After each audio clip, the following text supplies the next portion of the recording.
as I get my as I get myself together, I'm going to share my screen. I've seen a few of you drop your location. For those of you that haven't, please tell me where you're joining from. I am located in Henderson, Nevada, right outside of Las Vegas. And being located in Henderson, Nevada, we get two seasons. We get summer and we get construction. So I'm sure some of you may be familiar with those two seasons. My slides are trying to progress. Today is supposed to be near 90 degrees. I see Maryland in the house, Baltimore in the house, Atlanta in the house. Cincinnati is in the house as well. It's good to see that we have folks that are joining us from all over the nation. And I'm truly grateful for that because I know that you can be anywhere in the world. And I'm grateful that you all are here with me and with the power circle, because time is the commodity that you cannot get back. And I definitely don't take that for granted. So as we are having this conversation today, I will say that I have been super, super excited. I see we have the UK in the house too. I've been super, super excited to have this conversation as well, for a couple of reasons. First and foremost, I love to meet with other individuals who are passionate about developing themselves, are passionate about growing. I'm also excited too because in preparation for this conversation, I've had some talks with my executive friends, and I said, I need you to share some of the secrets that no one is talking about being an executive. And I'll share some of those gems throughout this conversation. Now, I want to tee up this conversation and let you know that this workshop is to start an honest and transparent conversation. And I am going to spoil something for you. This is not all going to be a talk about executive presence. However, what I will focus on is an executive's presence. And what I mean by this is I'll share my narrative. I'll share secrets that got me to this point in hopes that I can contribute to seeing more people, people of color, more women in executive and leadership roles, because I genuinely believe that your presence is definitely needed in that space.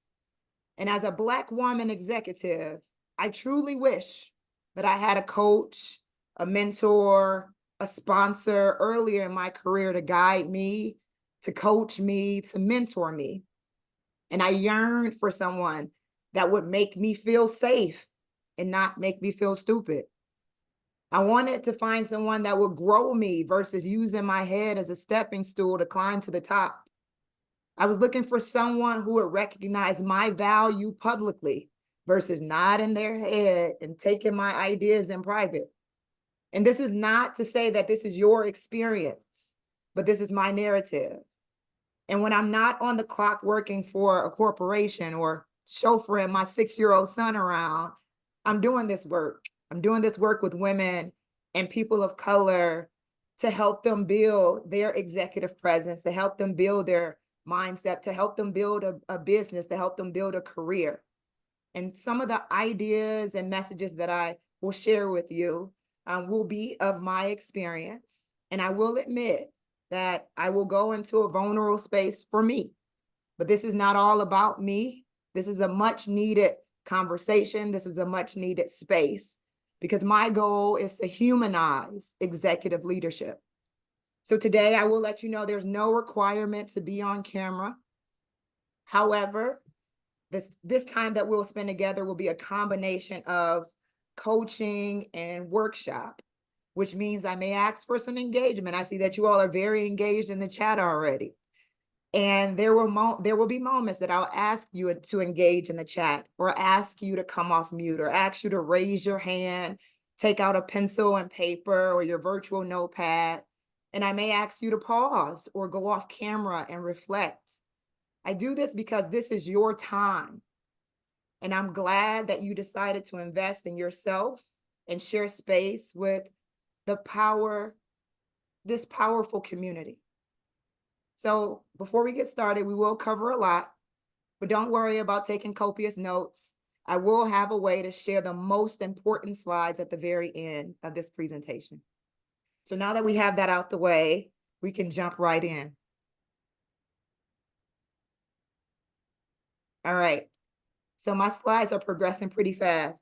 I talk a lot about executive presence, but before I share my thoughts on executive presence, I want you to use the chat to let me know when you hear the term executive presence, what comes to mind? When you hear the term executive presence, what comes to mind for you? Okay, I see confidence, superwoman, sounding corporate, how you are perceived. I see seasoned, boss status. I see owning the room when you walk in, a woman in leadership, C-suite. Okay, poise, a certain look, a certain tone, how others perceive your ability to lead, confidence. These are all really great things. There are many definitions of executive presence. I'm going to share a couple that I came across, and then I'm going to share my thoughts around it. Now, on your screen, you're going to see a definition of executive presence, one of the many, many that are out there. And they state that it's a combination of personality and your character traits. Now, I won't read verbatim off the screen, but one of the things that was shocking to me was a quote that came from Forbes. This quote says that your executive presence determines whether you gain access to opportunity. And when you read it plain like that, it's not startling. But what that implies is if you do not have executive presence, then you may not gain access to opportunities.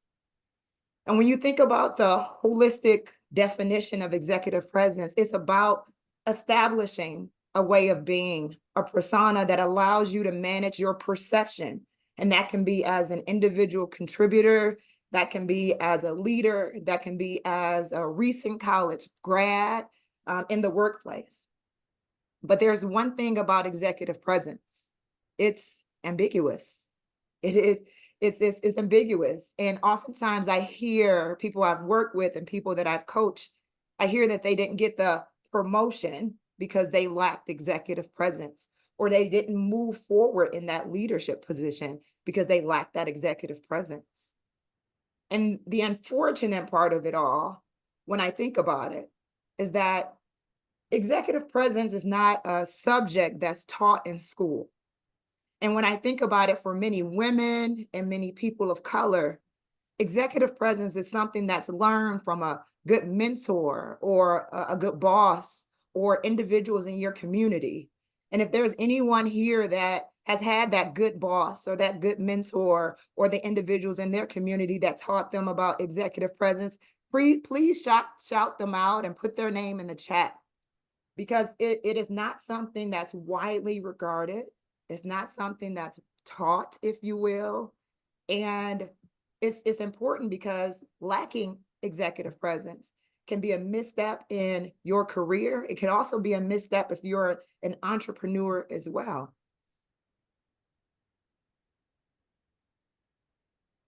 So when I look at executive presence, it is actually broken down into these 3 buckets, and I'll go into each of those buckets or each of the domains. The first domain is gravitas. So when I think about the word gravitas, it has a lot to do with your confidence. I saw that word in the chat. It has a lot to do with your confidence, how you present yourself as a leader, or how you present yourself as a trusted advisor, or how you command the room. And this actually can be done by establishing common ground and exuding confidence, even if you're not 100% confident. Okay? So I want to say that it can come across as confidence, even if you're not 100% confident. And the next bucket is authority. Now, authority is not about being a dictator, and it's not about having a certain attitude. It's about how you assert yourself, your decision quality, how you present a compelling argument. And I'll give an example. So when I think about authority, You can look at it from this perspective of being objective in your thinking and looking at an argument or an idea from all sides, the good, the bad, the ugly. And when you look at it from all sides, it allows you to be objective in your decision making. And then the last bucket is expression. Now, expression is often related to how we speak, right? How we speak and how you get your point across and how you make an argument or a recommendation and how you are being objective and open in your communication.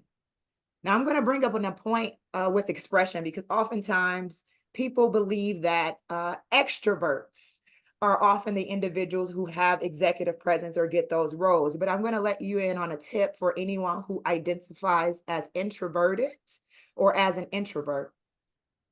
Some of the best and most powerful CEOs that I've worked with, ones that I've worked with, one that I've coached for startup companies or consulted in startup companies. Some of the best CEOs are the best listeners. And listening is one of the most powerful tools when you think about executive expression and executive presence. I say this because you don't necessarily have to be the person to claim to know it all to bring value in the space that you're in, right?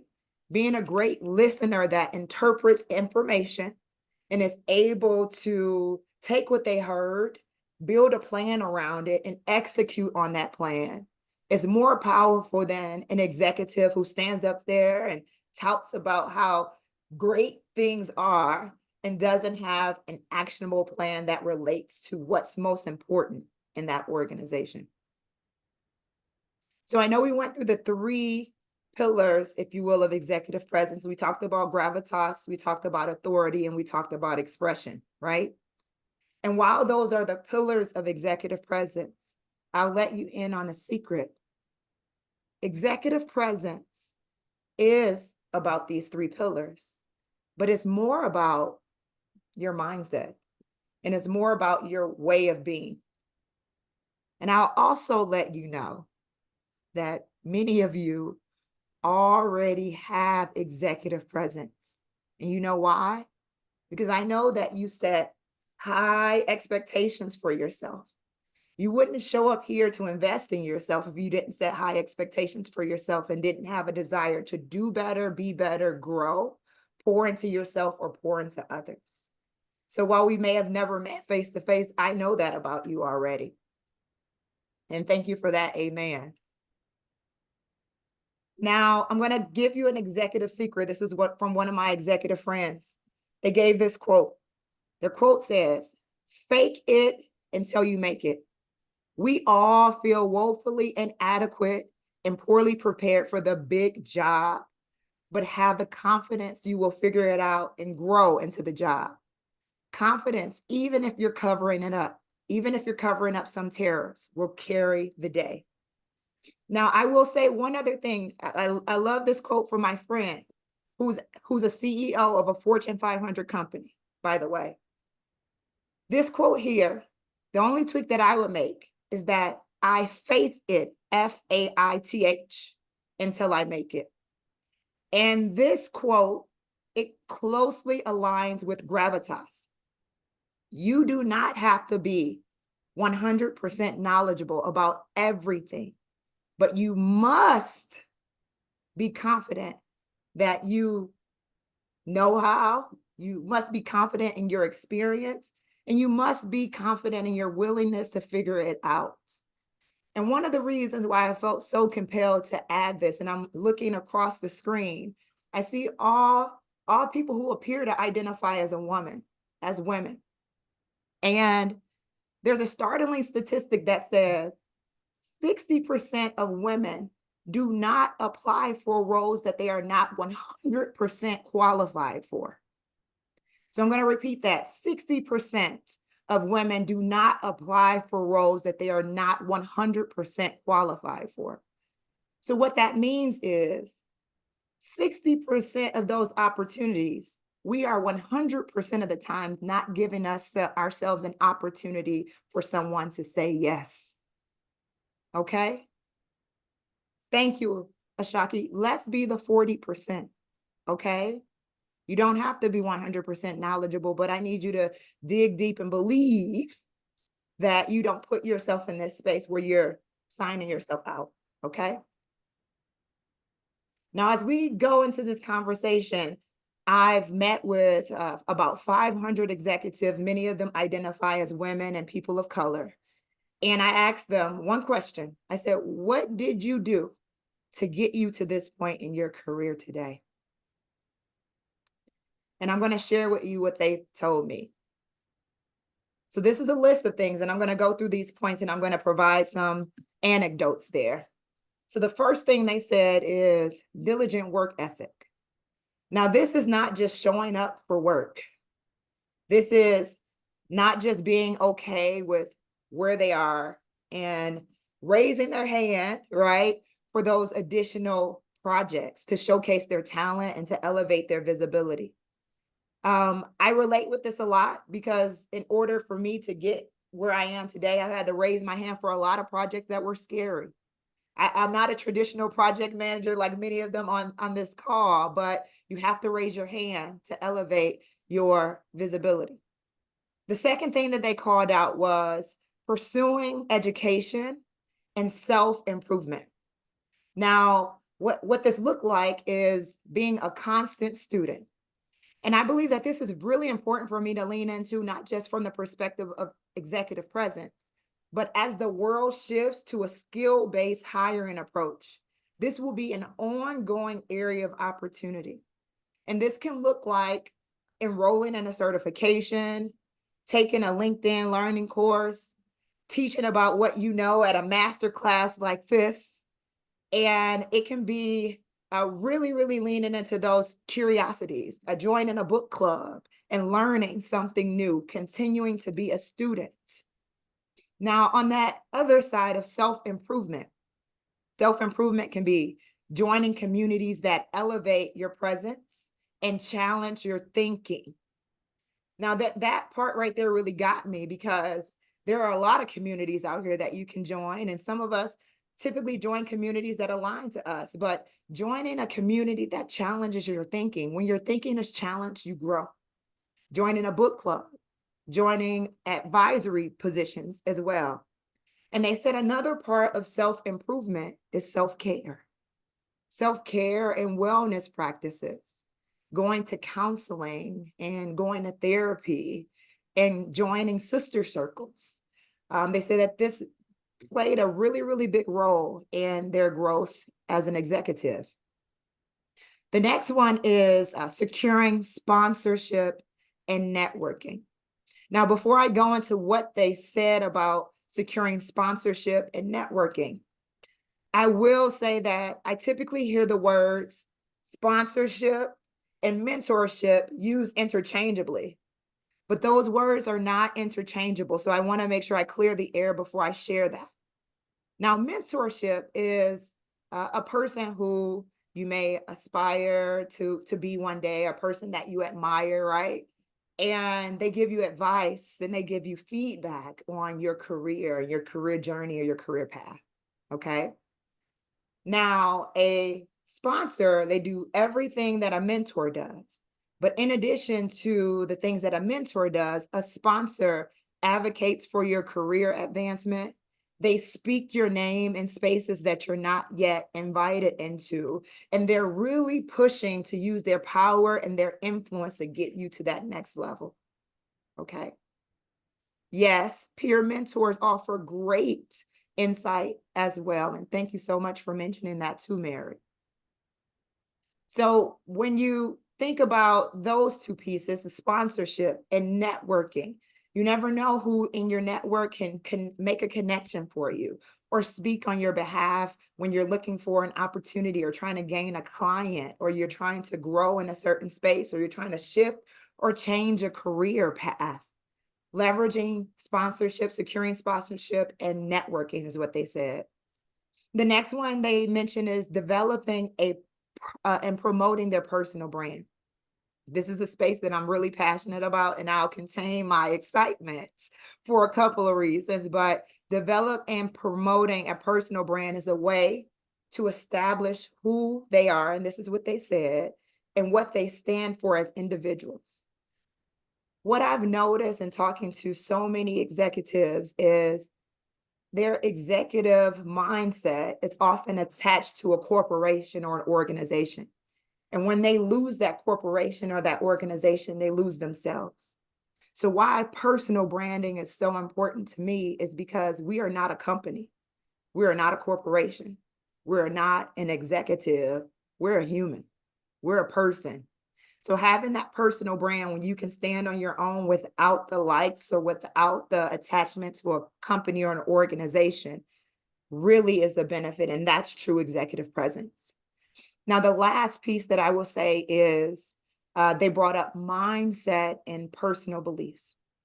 This one was really touching for me because when we got into the conversation talking about mindset and personal beliefs, it made me think of this one quote from Henry Ford, and I won't say it verbatim, but he said that if you believe you can't, then you won't. And if you believe you can, then you will. And a lot of who we are and a lot of what we want to be, it starts with everything in here, right? And they spoke about how they needed to change their environment in order to change their situation. Many of them came from multi-generational homes or were in spaces that were not aligned to the likes of corporate. So they had to make those changes. And then other things, yes, the growth mindset. Another thing as well is their personal beliefs. And I hear most of them, they had to give themselves permission to reshape stereotypes that they face. And these are stereotypes that they face in the workplace, stereotypes that they face in their community, stereotypes that they face in their personal life. So they really had to lean in to give themselves permission to reshape those stereotypes. And they also spoke about accepting the intersectionalities that we all face, right? And there specifically were the intersectionalities of being a person of color, the intersectionality of being a woman, the intersectionality of being a first generation college student, a first generation professional, a first generation executive, and not having anyone in their immediate circle who understands or is able to support them where they are. So that's why community is so important. That's why giving yourself permission is so important. And this is what my executive friends had to share and wanted me to share in regards to how they got to this point in their career as a woman or as a person of color. Now, as we go along, I will let you know that I typically do this in 4 series. But today we're going to focus on the first pillar, which is lean into a new and productive mindset. Now, as we talk about leaning into a new and productive mindset, I want to share another executive secret before we move on. One of my friends shared that this quote, the first sentence of Dr. Spock's best-selling book, Baby and Care, is, you know more than you think you do. I say this advice is the same to new executives. And I love this because when I first read it, I was like, what does this baby and childcare book got to do with executive presence? But I get it, right? The belief precedes what's to come. So if you get to a point of realizing, hey, I know enough to be dangerous. I know more than I think I know, and I need to give myself credit for what I actually know. And sometimes that can be hard, and I know it, but you know more than you think you know, okay? So let's go on to mindset, leaning into a new and productive mindset. So I will start off kicking in with this quote, know who you are so that you know how you are. And I'll go a bit deeper into why that's significant and exactly what that means. But as I go into this, I want to start off with a reflection that I had. Most people, we start the year with a New Year's resolution. Any of you start the year with a New Year's resolution? If you do, drop it in the chat. What's your New Year's resolution? Or do you start the year off with a word? Drop your word in the chat. I want to see it.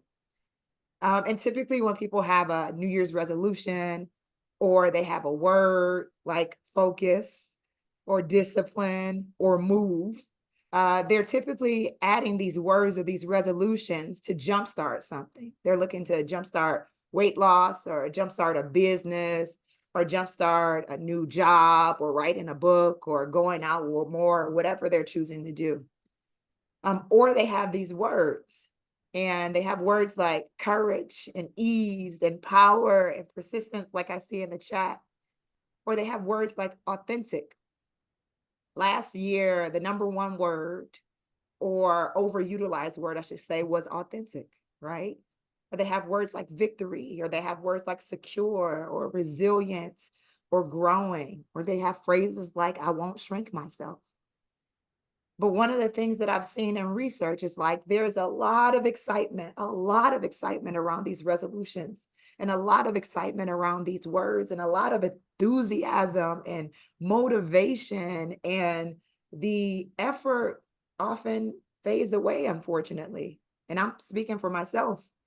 I became a statistic by February. I had fallen back into some old habits, right? And I know me. I don't typically do resolutions. I don't necessarily do well with them because they don't work for me. And I have evidence from years and now decades of reneging on my promises, which has led me to lie to myself, to create something that I know I am not going to do something that I know I'm not going to follow through on. And admittedly, I know who I am, so I can focus on how I am. Resolutions don't work for me. Being strategic and taking risk plays a big part in who I am. And I often find myself having to shift the mindset when I'm faced with the duality of fear and faith. And I want to sit there for a minute, because fear and faith are real. They're real. And there was this one quote from Caroline Wanga. She's the CEO of Essence. She said, "May 2024 be the year that the epic battle between your inner saboteur and your intuition results in resounding victory for the latter." When I heard that, I was just like, wow, this woman is talking to me. And I love this so much because when no one tells you about being an executive, when no one tells you about being an entrepreneur who is an executive, is that it gets lonely. It gets really lonely. And we are human. So that means we deal with things, and we deal with insecurities. And I know for me, I am very open about how I am and who I am. I've openly shared that I've dealt with imposter syndrome. And I have an inner critic. Her name is Big Bertha. Sorry for any Berthas out there, no offense. But I speak about this a lot on LinkedIn to humanize what an executive looks like. I've spoken about this on the Flight School podcast with Jim Laughlin. And when I think of personal life, right, we can pinpoint the New Year's resolution fails and the mishaps. But on the other side of the coin, that dynamic of work, it creates a challenge. It creates a challenge because when you're in work, it's like a different bubble, right? It's like, what do you do and what do you say at work? Like that part can be challenging, right? And you think to yourself, how can I do this? How can I be bold? And how can I be brave? How can I do all these things when you may or may have not been conditioned to put your head down. You may have been conditioned to follow the orders. You may have been conditioned that these are the things that you needed to do to get a promotion and you don't want to mess it up. I get it. I've been there. And I share this because the lives that we live, they're all a function. Yes, Rosalind, conditioned, all caps and emphasized. But the lives that we live and the lives that we lead is all a function of the choices that we make. And it's genuinely like that duality of fear and faith. And each of those thoughts, they compete to take the lead in our lives. And we constantly have this whirlwind of thoughts that have two origins. And they either come from faith or fear. And what do you do when faith and fear speak to you at the same time? Has anyone experienced that before? I know I'm not alone here. Drop it in the chat. What do you do when faith and fear speak to you at the same time? Absolutely, right? It leaves you stuck. It leaves you stuck. And I am speaking from past and present experiences. And I'll tell you that from the outside looking in, you cannot tell if someone is stuck because they're going along with their daily routine.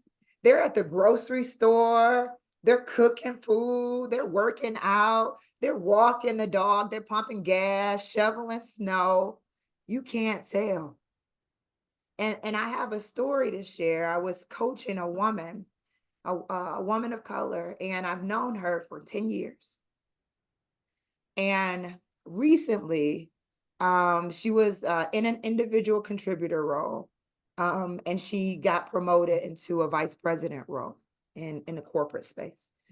And this woman, she had a track record of proven success, and she had a work ethic that was unmatched. She worked for some of the best companies around the world, and she worked for some of the top school districts around the nation. She exceeded expectations. She was masterful in strategy. She was a masterful negotiator. She was confident, very confident. She was smart as a whip. Her drive was admirable. And I remember talking to her and recommending that she apply for a vice president role. She feared she wasn't ready, but she had the faith that this is what she had been working toward. She had been working toward an executive role all of her career, and she wanted to be a role model for her daughter. And after our conversation, she applied for the lesser role against my recommendation. And during the interview, thank goodness it was a good interviewer, they recommended her for the VP role that I had originally recommended.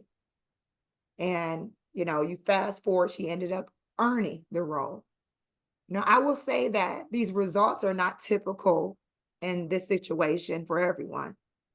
However, it is possible. And I know it's not easy to believe that these type of jumps are possible. I say this because I restarted my career at Pearson 10 years ago. I restarted my career 10 years ago at Pearson as an individual contributor. And this is after being an executive and being a leader in other organizations. I restarted in an individual contributor role. And I went from a manager to a vice president in 3 years. And I did not always believe that I would be selected for another executive role, but I believed and I knew I had the skills. And even though I carried deep-seated insecurities and fear, because there was no one that looked like me, there was no one that spoke like me, there was no one who walked like me, those sneaky thoughts, they still come up here and there. My inner critic, Big Bertha, she does her job. She pops up here and there. But for the most part, I've learned how to replace those negative thoughts with positive ones. And instead of eliminating myself before I had the chance, I do it. I do those scary things filled with faith and fear. And I can't tell you how many times or how many people I have encountered that said things like, I want to go to college. I want to move out of state. I want to apply for the job. I want to, buy that bigger house.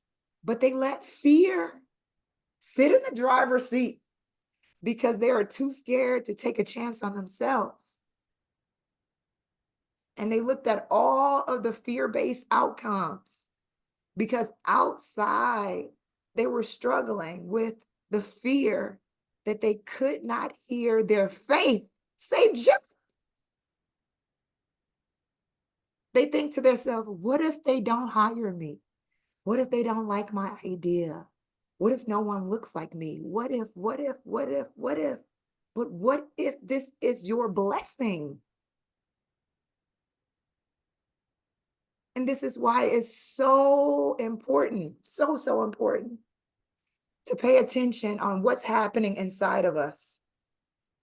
It's so important to understand what's happening inside of us and understand where it is coming from, right? I know we want so much for ourselves. And I know that none of you you don't wake up like, I'm going to be mediocre today. We don't have the luxury to do that, right? You want to be heard. You want to be respected. You want to be promoted. You want to be an entrepreneur.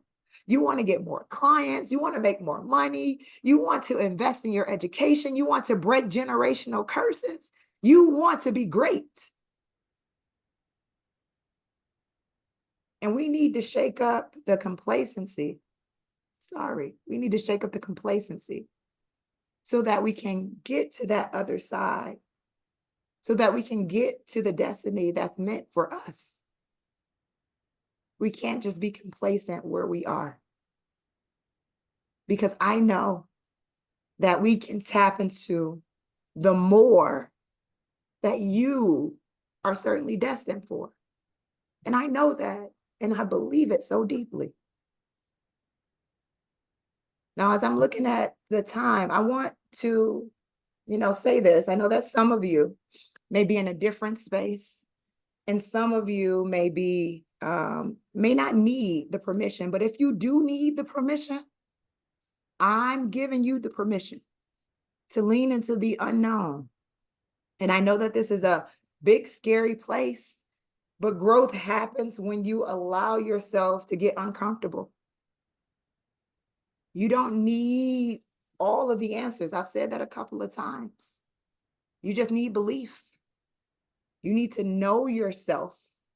And you need to be honest with yourself. I'm going to say that too, be honest with yourself, because I done lied to Chantel Love on plenty of occasions, but I know how to be honest with myself. You need a community like this. You need accountability.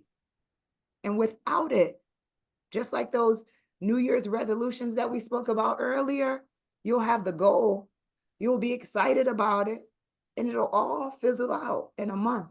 And we cannot have that. That's not what we signed up here for. We can't have that. So my goal in all of this is to help you realize how your thoughts control your actions and how to analyze those thoughts. We have to analyze the source of where those thoughts originated. And we have to be in an environment that allows us to flourish, that allows us to be ourselves, that allows us to be us authentically. We have to be in that environment where you can be all of you, even if the world out there doesn't allow you to be all of you. And I will say this before I fast forward to the wrapping slides. Your greatest energy is actually between your ears. In your mind, and when you think about the mind, if your mind is not helping you be more compassionate, be more wise, be more objective, be more driven, be more supportive, then what is it making you become? We certainly have to lean into what we know so that we can get more vision and more clarity around who we are. Now, I want to make sure that I leave some time for Q&A because I can talk to y'all all night and all morning. So I'm going to zip forward really quickly because I want to make sure that you have something to take away. We all have a story, right? We all have a story. And I want to give you an assignment, and I'll share this with you.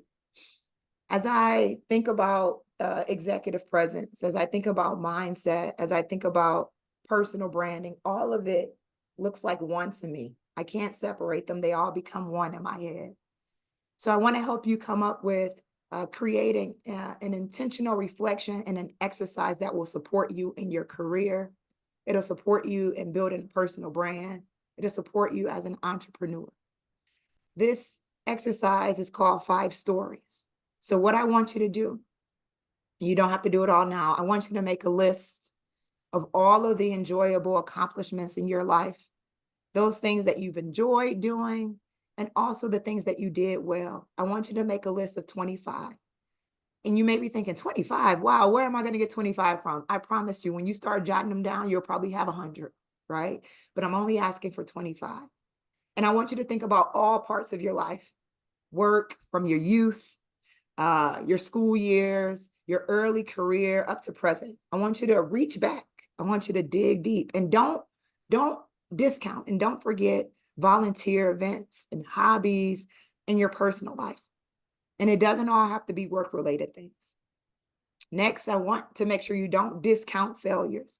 A lot of the biggest lessons that I've had come from failures, and I try, and this is going to sound crazy, I try to fail multiple times a day because I know I'm learning, right?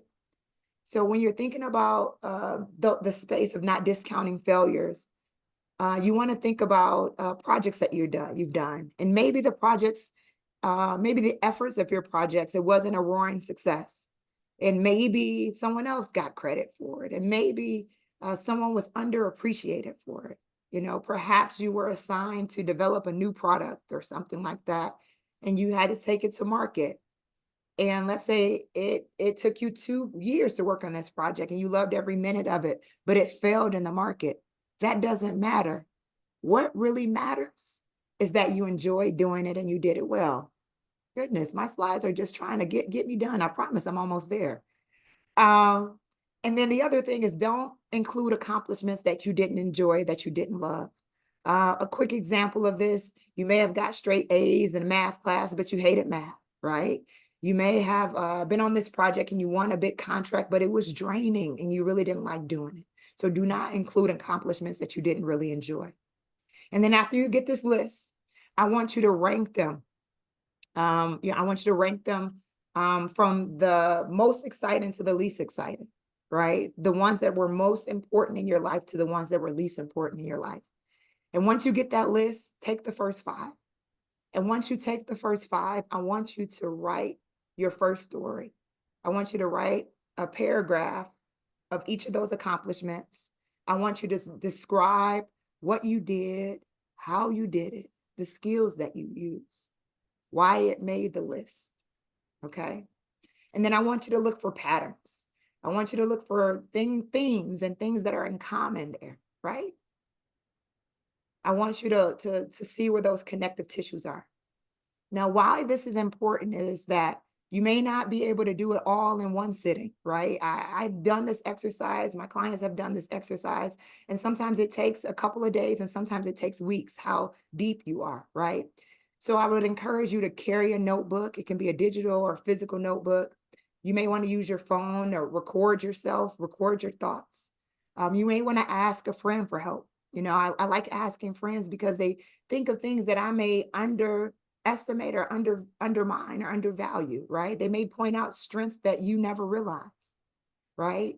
And I would again encourage, don't discount the efforts that failed, right? Don't discount the ones you didn't get credit for completing. Again, what's important is that what you enjoy, right? And the reason why you do this exercise is it's powerful.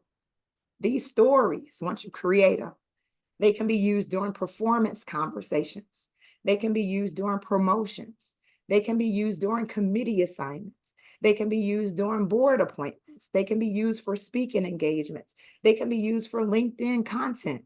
They can be used for volunteer events. They can be used for networking props. They can be used for so many other things. But once you have those stories, you have an assortment of things that you can pull from, right? Okay. So as I wrap here, I will ask, I know that we went through a lot. And thank you all for bearing with my voice. And whoever prayed, thank you for praying for these vocal cords because I was scared we weren't going to make it. But I'll share my final thoughts and hand it over so that we can get some Q&A. Out of curiosity, show of hands, how many of you gained something really valuable from our time here today? Thank you. Thank you. Thank you. I really appreciate that. And I know that this is an amazing opportunity. And I would say the best way you can pay me back is to take a less than 2-minute survey and fill it out. I'm going to go to the next page.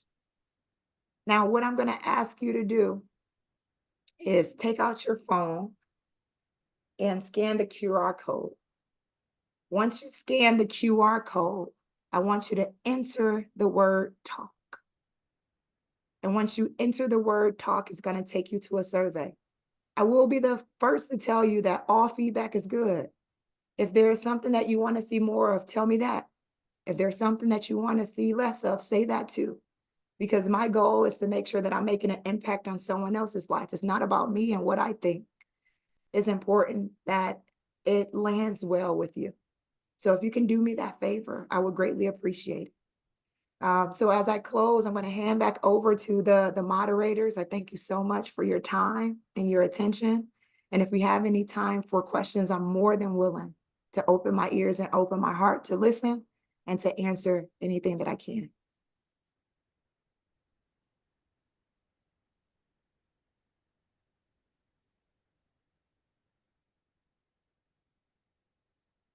Okay. Is that an Alicia, is that a question or is that a, hey, I'm raising my hand?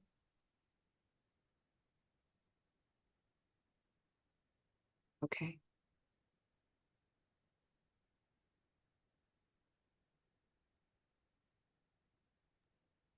Good evening, everyone. Thank you so much, Sarah, for that great presentation. We're going to open it up for Q&A.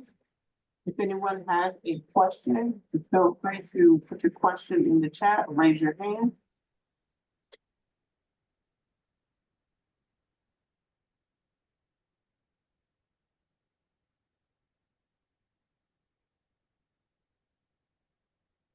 Roslyn, go ahead, go ahead. And I promise I don't bite. Good to know. My question was about so when I think of executive presence, or at least for me, what I've had to deal with, I'll just do it this way. Um, for a long time, I'm getting out of it with my own tools, but I've dealt with, at least in the workplace, perception issue where Mhm. I'm me and I'm this person and I love me, we great. But at work, and part of that problem, I decided was probably the executive presence. But it's other things too. I just wanted to know, like outside of or within executive presence, have you dealt with you feel like you're presenting one way but being received the other way, whether it's from executive presence or from the inability or the bias of people not wanting to see what you're presenting. It's not always just you got to take your accountability, but it's a two-way street. But how do you deal with that? How do you come to grips with it? And how do you maneuver around it, especially if that is an obstacle preventing you from getting opportunities? You have to appease these people in some sort of way. Yeah. Do you have any strategies or can you share, what you went through and how you got out of it? Yes. So, really great question, and thank you for being brave enough to ask that question.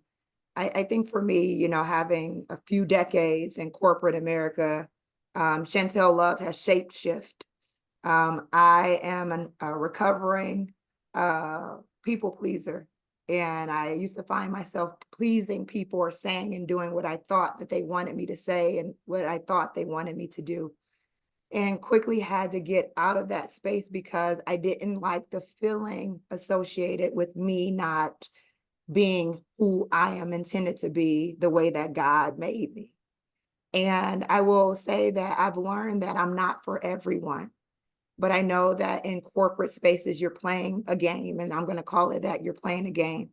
So when I think about something like a perception management strategy, I focus on those more that have power and influence over my career and over my longevity versus those who do not. Like if I'm on the same level, I don't care as much. And I hate to say it that way. But if someone has the power and influence to promote me and advance my career, I definitely take a different approach.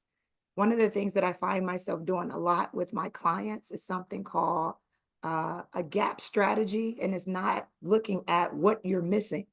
A gap strategy looks at your goals and your values. It looks at your abilities. It looks at your perception, so how others see you, and success factors, what matters to others, right?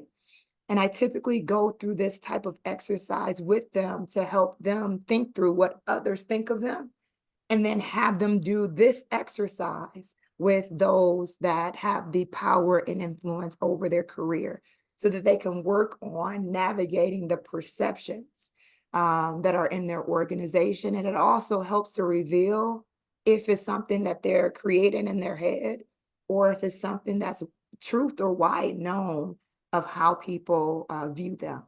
I'll see if I can find the framework because there's a grid that you can actually do on your own, and I'll share it in the chat. But that is a tool that has been beneficial to me as I've been navigating my career in various corporate spaces. I hope that helps. Oh, absolutely. A lot. The way you framed it actually just gave me a light bulb. So I appreciate it. Florence, would you like to come out? Thank you very, very much for this really insightful presentation. My team is 100% virtual. We barely see each other, maybe like once a quarter is when we see each other. How does that work being virtual and making sure people, I mean, obviously get your outcomes, they can see your work product, but how do you handle working virtually and making sure that your personal brand is known and any tips along those lines? Absolutely. I became a vice president in 2020 at the heart of the pandemic. And I became fully remote. I built a team from scratch of 100 team members across the US, and then eventually went to a global team of over 300 located in every continent with the exception of Antarctica. And while I was building that organization, I had my little boy on my lap for about 2 years in every single meeting that I had. And when I think about a couple of things, so two things, so navigating a remote and global team and then building a personal brand, I have to put those in two separate buckets. The first one of navigating a remote team is the same things that you would do in person. You do the same things in a remote environment, but you overdo it. You over communicate, you engage, you create a cadence of engagement. You give permission, you create an environment where if people make mistakes, they don't necessarily think of a punitive consequence first. You learn your team more than their employee ID number. So I know for me, what was important in building my organization was to be transparent. Like you all were going to see my baby boy, and sometimes I look like this, and sometimes my hair was all over the place because I was stressed. And I wanted to make sure that I was being as authentic as possible to give them permission to do the same, because I know that they were struggling and hiding things, just like I felt that I needed to hide certain things as well. So what I do, I'm a former sales leader. I would meet with every single member of my team each year and not talk about work. Get to know them, what's important to them, what stresses them out, what do they do on the side, what do they want from me, what are they not getting, what do they believe we can do different. One of my favorite questions is, if you had a magic wand, what would you change today? And really leaning into those conversations with them and keeping record of them, right? You know, my best customers are my employees. So when I go back to them and I have another conversation, I'm talking about their kids, I'm talking about their grandparents, I'm talking about the wedding that they've been planning for. So engaging and connecting with them like humans. So I would say that that is important, creating cycles where you're, having fun at work, right? I know my team, we typically do Free Game Friday, where we send new music, and sometimes it's country, it's hip hop, it's church music, it's all over the place, but it's embracing who they are, and having a good time. And then Thank you. you're welcome. And then building a personal brand in a remote environment. One thing that I typically use is influencer strategy. For me, like if you're building a personal brand to get promoted, or if you're building a personal brand to get more visibility, I create an influencer strategy. So the same way that people would, look at social media and try to figure out where to find their clients or how to get more followers. What I would do is I would look at my corporation and I would identify the people that I want to engage with in my organization, be it a CEO, a director, a manager, or peer. And I would set a cadence of having coffee talks, at least 2 a month, to get to know them and have an elevator pitch. Be prepared to have a conversation with them about what you're looking for, and don't hold it to yourself, because a lot of times we assume that people know what we want. And we have to tell people what we want and what we're looking for, because you never know who has connections or influence or intel that you don't have. So what I would say is, as you're building a brand in your organization, use it as a get to know you. Hey, I've been with the company for X amount of years. I just want to meet more of my peers. And as I'm meeting more of my peers, my goal in a year, 2 years, or however long is to get to this role or to get visibility for this. And I don't know if you're the right person, but I would love to get connected with you so I can learn more. So I would take the same approach that they claim, on social media or LinkedIn. You never know where those connections are going to go. And in a virtual environment, you can't assume that people know who you are or what you want or what you're looking for. You got to start putting yourself out there. That's my thoughts. Perfect. Thank you. You're welcome. Reba?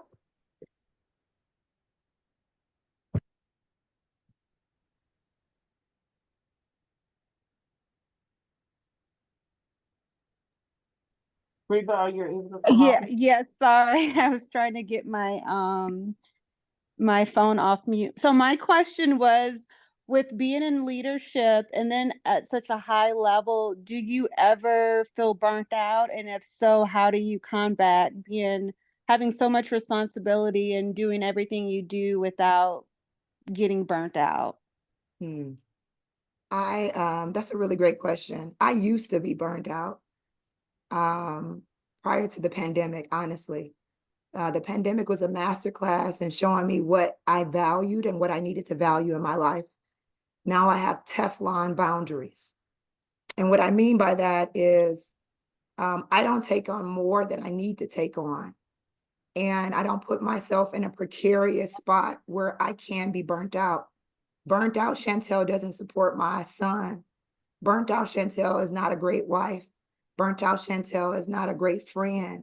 Burnt out Chantel cannot show up here for you, even with this voice.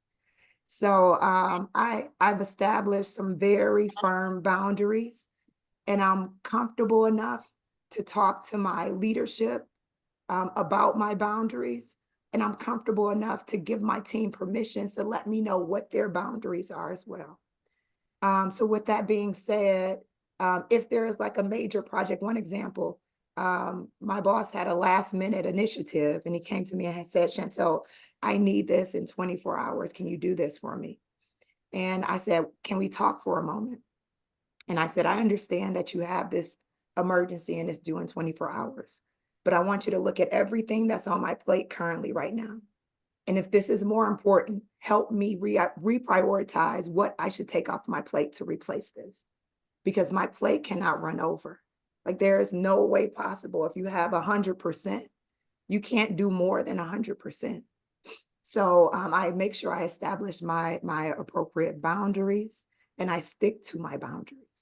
And I let other people know that I have those boundaries. Thank you. That's very useful. Thank you. I'm happy that it helped. Brittany? Yes, yes, I am here. And I just want to say, Chantel, that I just appreciate your time and being willing to, kind of hang out with us over this time that we have scheduled. It means a whole lot. So I mentioned this in the chat, but I'll kind of restate it. So how do you make yourself stand out over candidates who might look better on paper? And I put look in quotation marks, right? So maybe they have more experience, maybe they've been in like a VP role or a senior role before. How do you make yourself stand out over, people like that? I guess you could say like based solely on their resume, right? I guess in summary, like how do you sell yourself? If this is your first time transition into a higher role or, more of an executive experience. Can I ask one clarifying question? Is it Sure. making yourself look better on paper to get an internal promotion, or is it making yourself look better on paper to get an external position? External position specifically. Thank you. You're welcome. So what I would say is oftentimes we think about what we think we should put on paper. But at the end of the day, one of the frameworks that work best for me is to remove myself and remind myself that it's not about me, it's about that hiring manager that's going to make that decision. So when I'm writing a resume or when I'm encouraging or coaching someone to write a resume, I take off what I think I should write and think about what that hiring manager needs. And that can be someone who's dependable, someone who speed to ramp is fast. So if they typically onboard someone in a year and you have experience where you've been on board, where it takes a year and you can get it done in 3 months because you're a quick learner. Other things as well that I would highlight is facts and percentages and numbers. So if you grew a portfolio or if you saved X amount, if you transform certain things, I would call that out. And I will always look for transferable skills. I'll be the first to tell you that I did not think I was going to be in customer success. I graduated in marketing and accounting, right? So I took all of the transferable skills that I had to apply it to customer success. I'm really good with numbers. I'm really good with planning in advance. I'm really good at contingencies, right? That doesn't sound like customer success. But if you think about the role of what a manager is looking for, look at those transferable skills that you've had in your career, even if you're transferring to a completely different field or industry, and how are they applicable to the role that you're applying for? And also, what value would it bring to the hiring manager in that organization? That was perfect. Thank you so much. You're welcome. Okay. Our last question will be Zanoni. Hi, Chantel. Thank you so much for your time today. This was so invaluable. You were vulnerable, insightful, relatable, all that jazz. Thank you so much. My question is, I have a clarifying question about the personal brand, because you said that, you don't want to tie yourself to a company, right? And I also don't want to tie myself to a title. And I also don't want to tie myself to a specific niche. So I really struggle with this, and it's something I've been struggling with for a long time. How do you establish a personal brand? Like these, because people talk about brands all the time, and it's so subjective and objective. It is. And I don't know what that always means. But I also know that I don't want to be boxed in. Like Mhm. I'm one of those people, like I'm really faith, like I'm open. Whatever God wants me to have, that's where I want to be. So Right. I have a really hard time navigating how to promote myself. Yeah. I can feel that. I can feel that. And I love your earrings, by the way. Thank you. I had that problem early on. I don't fit into anybody's box, right? And you know, if you were to look at my LinkedIn, for example, because that's where I do a lot of promoting and personal brand, you wouldn't be able to tell that I'm an executive at Pearson Education because my attachment is not to that company. Yes, if we dig deeper and someone has enough dollars for a speaking engagement or whatever, yes, I'm an executive today. But when I think about personal branding, I can't niche down. So what I did to get clear on my pillars, I have 3 pillars. My brand is about being a mom. Like that's something that's unwavering. Being a mom will show up in every single thing that I do. I represent Isaiah love and God and my husband, right? So being a mom is one of my pillars. The other one is authenticity, and authenticity is so broad. That's why I keep it there. Authenticity for me is showing up fully. Authenticity for me is elevating diverse voices and talent. Authenticity for me is women empowerment. So authenticity is my other pillar. And then my third one is personal brand. And I know that that's a generic word, but I love it. It's because it can become whatever you want it to be. Your personal brand can be, I'm really good at cartwheels, if that's what you want it to be, right? And I know that it can be subjective, but it depends on what the end goal of that personal brand is, right? Is the end goal of that personal brand to get more visibility? Is the end goal of that personal brand to get a new job? Is the end goal of that personal brand to get clients? Is the end goal of that personal brand is to figure out what your personal brand is? And I think that everyone is at varying parts of that journey. And if you don't have it all decided today, that's fine. Because I will tell you, in the over 2 decades of my experience, that personal brand has changed. It flipped. It was inside out. It had long hair, short hair, eyelashes, blush. It's changed and it should evolve as you evolve. So I would say, like, don't focus necessarily on niching in completely. If you can get like 3 pillars and like make them broad enough for where you are right now, start there and define how you want to be perceived, define what that brand means to you, and also define what value you believe you can bring to others. And if you can figure that out first, I would say close your ears to all over the foolishness about niching down, because if you can't niche, don't try to fit into a box that wasn't made for you. Oh, that was so helpful. Thank you so much. Thank You're you. welcome. Wow, wow, wow. Chantel, thank you. Thank you so much. On behalf of the Power Circle, everyone who joined, thank you, thank you, thank you. Okay, I did the cardinal sin of a project manager. We went way over. But I think I'm forgiven by everybody because it was so well worth it. Your voice literally and metaphorically just stood the test, right? And I know you were, your voice, you said, oh, I'm struggling, pray for. The prayers were answered because you taught us so much more than executive presence. You just, wow. I mean, you taught us how to be authentic, how personal branding. You taught us how to use our voice, which is our power, wherever we are in that corporate spectrum or entrepreneur spectrum. So from the Power Circle, from the bottom of my heart, thank you so much. We are so honored and grateful to have spent this time with you. The gems you gave us, the secrets you gave us, the intel you gave us. You have equipped us, the homework you gave us. Thank you, thank you, thank you so much. Before we part ways, I do want to ask you, how can people remain connected to you? I know there were some questions we couldn't get to. We definitely want to honor your time and your time with your family. So how can folks connect with you or keep the conversation going and learn more about Chantel Love?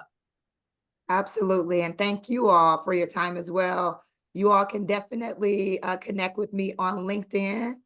I'll drop my LinkedIn link here, but you can find me, Chantel Love, on LinkedIn.com. I'm on LinkedIn.com. Yes, that's where it is. And if you have any other questions or thoughts, let me know. I am working on a personal branding course for busy professionals to help them build personal brands on LinkedIn without all the other mess of being connected to your phone 24 hours, without doing all what the big influencers are doing, and without having 1 million followers. I want to make it easy for all of us because we all should be seen. So connect with me on that. But yeah, you can find me on LinkedIn. I just put the link in the chat. Well, thank you again. Thank you so much. And I want to thank all of you for being such an engaging audience. Really appreciate your time. Please stay connected to the Power Circle. You will also get this recording. Thank you so much, Chantel, for all the wisdom, all the nuggets that you dropped. And we'll see you next month for a Maze Masterclass. Thank you all so much. Have a great evening. Take care.